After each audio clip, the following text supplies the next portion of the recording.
Hello my friends, I am the Dungeon Tutor. Welcome.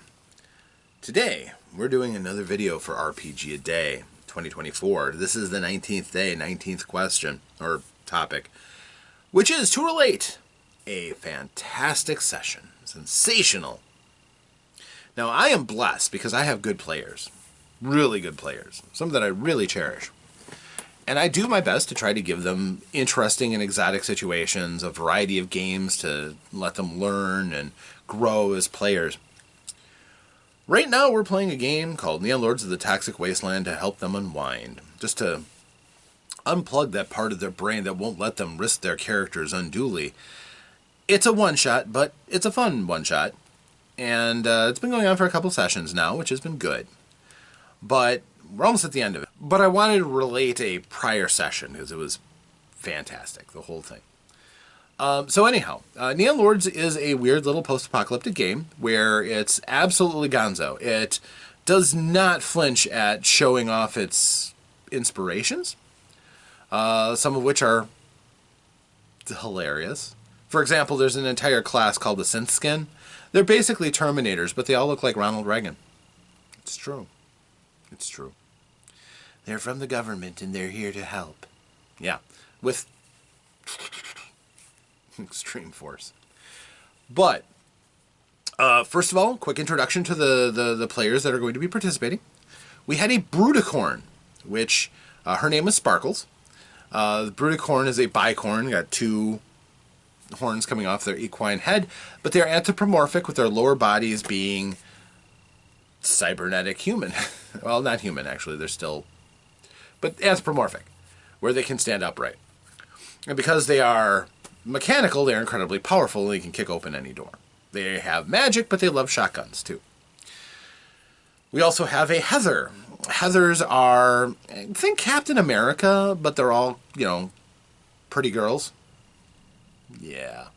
Our Heather is rather precocious, but they're also really, really good with knives and guns. So they make excellent rangers, and they can be pretty killy. Then we also have a Night Stalker. He would be more like your thief from classic D&D. Unfortunately, he wasn't there for the session, but he's an interesting character himself. We had a Noise Thrasher. The closest approximation would be the Bard, set to hard rock in Dungeons & Dragons. But, yeah, it has a musical instrument, in this case, synth drumsticks, and is able to do, effectively, magic using their music. We had a Deathbringer, who is basically your fighter type, extremely good in combat. This particular Deathbringer got lucky, and he was several levels higher than everyone else because of a draw from the power caps of many things, a deck of many things, effectively, for the game. Again, inspirations are pretty obvious. And so he's rocking a higher level because this is a one-shot and I don't care. He could have just as easily been melted into a puddle of goo, too, at even odds, right? But he did well, so he got the power. And then finally, we had dwarfling, they're called. They're effectively dwarves, but they love plasma weapons, and their special powers are that they're incredibly lucky. It won't be too obvious from this description of this session, but yeah. Also missing in action from this particular session was the Holy Smiter, effectively like a paladin. But he's kind of like the reedy roadie of the group. He's not all that powerful. But he's still capable of contributing every bit as well to the rest of the group. So, balancing in the game is a little tweaked, but that's, you know, he's playing an interesting character, a devotee of Lord Randy. Yeah, Randy Savage. Kicked Cthulhu's butt and saved humanity, so he is the major god of the Pantheon. It's great. So he is a devotee of Lord Randy. And they were in something called Slaughterfest, which was an ultra-violent, effectively like gladiatorial game thrown by a group of wealthy dwarflings. For all of the different wastelanders and mutants out there, they could participate in Slaughterfest. And it was in this arena that had been reclaimed, repaired, and they were using this for these games. So the party was invited to join. They were actually told to by their boss because they're traveling cross-country and they came to this particular site. So the first event that they had with the prior session was basically stolen from Blood Bowl, of all things. The Crush, the draft that they have, basically involves lining everybody up into a room, opening up a door on the far end, and saying first person to get through that gets first contract. And the mad chaos that goes on of people trying to get through that door first. I stole that wholeheartedly. And the party ended up winning, 2 of the members being the first and second people to go through. That's how that power cap draw happened. The other one got a legendary gun, so it's pretty cool. What was it called? The Texas Rattlesnake? Yeah, it's a big old hand cannon. It's gorgeous. Anyhow, so the group is determined they're going to do well. This time they get to compete as a group. They are in a wrestling ring against 5 Brudicorns. Remember anthropomorphic unicorns, 2 horns, bad attitude. Yeah, strong. They were higher level than the party was. This was going to be demonstrated that made them tough, but not impossible to overcome. There were 4 weapons, and this was in a wrestling ring, so there were 4 turnbuckles. A proper wrestling ring, 4 sides, not the freaky ones that sometimes exist. And in this, very much taking a page from Thunderdome, Mad Max Beyond Thunderdome, there were weapons suspended above the turnbuckles. There was a chainsaw. There was a pair of sword chucks, 2 swords connected at the pommel, with a length of chain. There was a... What else did I have in there? Oh, there was this power fist thing, this giant golden glove with glowy lights on the knuckles. It was supposed to look like the Infinity Gems, but depending on who grabbed it, it had different abilities. And the other one... I'm going to be mad at myself because I can't remember what the other weapon was. But the party was not allowed to take their own personal weapons with them. And they tried. The dwarfling loves his plasma guns, and he could not smuggle the plasma gun in with him. He was salty. But what they found out was the turnbuckles were trapped. Anybody who tried scaling them had to make a check. If they failed, there were plasma charges that would send a bolt of plasma straight up Main Street. The dwarfling saw this and goes, ooh, plasma. I'm really good with plasma. I need to get those for myself. So while the party comes in, the very first thing, streaking into the fight, as the Brudicorns are trying to get into the ring, the Noise Thrasher comes in and he does a 6 solo, where everybody is just entranced by him. This unfortunately took out 4 of the Brudicorns,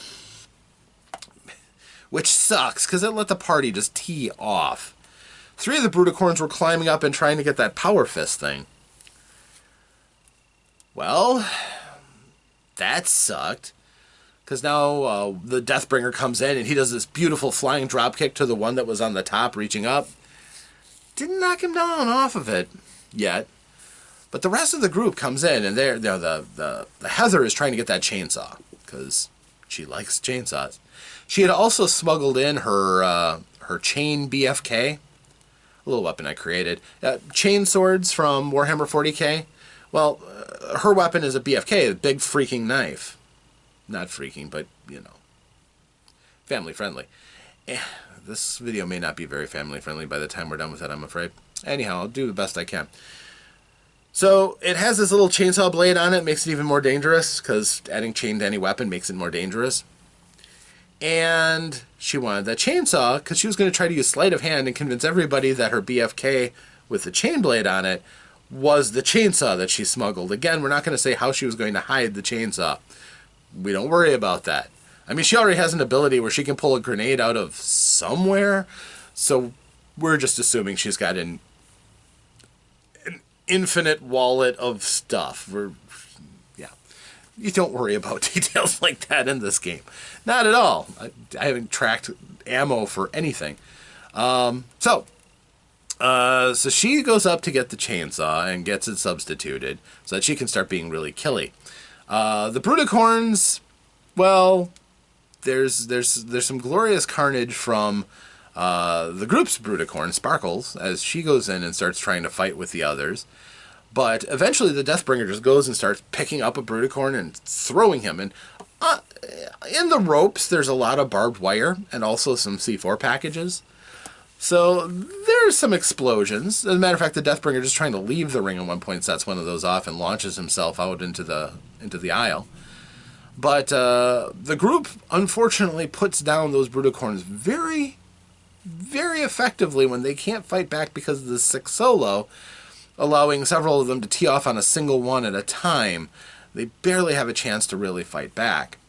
But since the party is mostly fighting unarmed, it does let them try to show off their combat skills. Now here's the thing you got to know about my group. At this table, I don't know what it is. Karma doesn't work right. Okay, the gods of fate and dice do not like my players.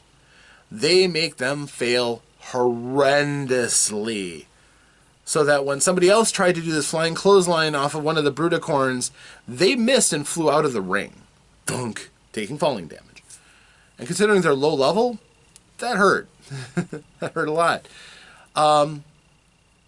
But there were some moments, you know. For example, the Dwarfling almost burned his own face off with the plasma the first time he tried to get some.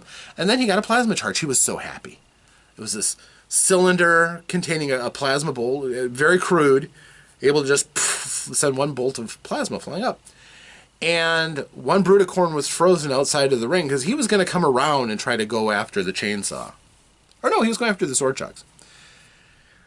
And the Dwarfling got the charge. He was excited. He ran over by the Brudicorn who was frozen, just in rapt awe of the 6 solo that their Noise Thrasher was playing.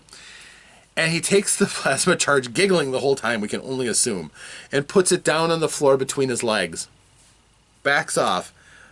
And hits the switch. And I'm like, you know what? It's your moment. You've had bad luck through this whole thing. And he's almost out of fortune, by the way. So he is in dire shape as far as fortune is concerned. He already had a bit of fun using it to guarantee some successes before. But now, when he really needs it, he's like, we need to rest so I can get some more. I'm like, not happening right now, Skippy. So he sets this plasma charge up, and he is ready to go. And I'm like, all right, it's time for shish kebabbed Brudicorn. Go ahead and roll the carnage. It's 2d8, and it's neon damage. So if you roll an 8, roll again. It's your opportunity to just make him a former Brudicorn. And he takes the 2 8-sided dice, and he rolls snake eyes. 2 1s. He lightly tanned him. I felt so bad. What can you do? As a game master, sometimes you just gotta let the dice roll where they are. And it just went, and it's like, oh, hello. It's just awful. So, and the group has fun with the wrestling thing too. They shoot off the Brudicorns into the C4. They flying leap off of a top turnbuckle into a Brudicorn. Some really good stuff. One of the Brudicorns gets Hurricane Rana'd. If you know anything about pro wrestling, it's jumping up in the air, wrapping your thighs around your opponent's head, falling back, and tossing them over your body. It's a flashy move, and having it done off of the second rope looks really great. So it did quite a bit of damage, which was awesome. The damage was going well. They used the weapons around them, and they did really well. And finally, after the Noise Thrasher, everybody was in combat, so the Noise Thrasher solo wasn't working anymore, except it was amping up the crowd tremendously. There was a chance that the crowd could actually intervene at some points, but they didn't. It was a fair fight. And the Noise Thrasher's like, okay, I'm going to go up and I'm going to get that glove thing. And his ability, basically, when he got it, it allows him to do his own effects. So the lights will flash and strobe, and he gets a bonus d6 to roll whenever he does his sound check to see if he gets off his riff. He was so happy. He thought that was so cool. He hasn't tried punching anybody with it, which it's a decent melee weapon too. But that was basically how that combat ended. Eventually, the chainsaw came into action, and the Deathbringer just waffled them. At one point, wanting to get into the action, the party's Bruticorn Sparkles launched herself off the ropes, runs straight at the ropes, and does a diving salto through the ropes, spearing the other Bruticorn with her horns, too. And not rolling really well for damage, she doesn't kill it. She just knocks him down. Then the rest of the group came through, and it was over. So it was carnage. It was incredibly fun. But that wasn't it. This is for the whole session, right? Yeah. So they left the ring up. The party was acknowledged to be the victors and moving on to the finals, because nobody else had survived except them to go on to their championship round, which was against the former champ, who turned out to be an avatar of the Golden Goddess. Now, the Golden Goddess is a chaos god of this game, generally the adversary, and the Golden Goddess has 4 heads. Cult members worshiping the Golden Goddess, know that the heads are named Blanche, Rose, Dorothy, and Sophia. Now, if you know those names, if that sparks something, it hopefully does, it means that you've seen The Golden Girls, which is a fantastic comedy show. I absolutely love it, and there's a lot of love for it in pop culture. Fantastic show. Such great comedy, such great timing. The actresses were all brilliant. So the Golden Goddess is a 14-foot tall golden golem with 4 heads, each one having its own power. The group is like, oh, this isn't good. So the thing had 100 hit points. And I said, each of those heads has a separate power. So it's kind of like fighting 4 opponents with strong attacks. The party still has that 6th level Deathbringer. They were allowed to heal a bit between the fights. So they were not bad. Not great, but not bad. A lot of Lord Randy's meat sticks were consumed to bring them back up. So the Golden Goddess comes up, and the fight begins. The thing is, the Golden Goddess has 4 heads, each one that has a different ability. The Blanche head has the ability to seduce men, kind of what she was known for in the show. And there's this Deathbringer, right? He's the most potent-looking male there. So she got him. He had to make a saving throw, and unfortunately, no matter how high a level a Deathbringer is, their resolve is never good. So he failed, and the first thing he did was see that the Heather was moving up to... By the way, Heather is not her name. It is her class. So just so you know. Her name is Fifi. She was moving up to menace her with the chain BFK hooked up to her blaster rifle in a bayonet position so she could poke from a distance. And it's an effective tactic for her.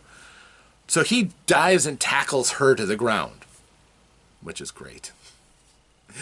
We almost had a fade to black moment there for a second in the thrill of the fight, because the Heather was all for it. I mean, everybody loves Grimlock. He's great. He's because he's a high level Deathbringer. Everywhere they go, people have merch of him.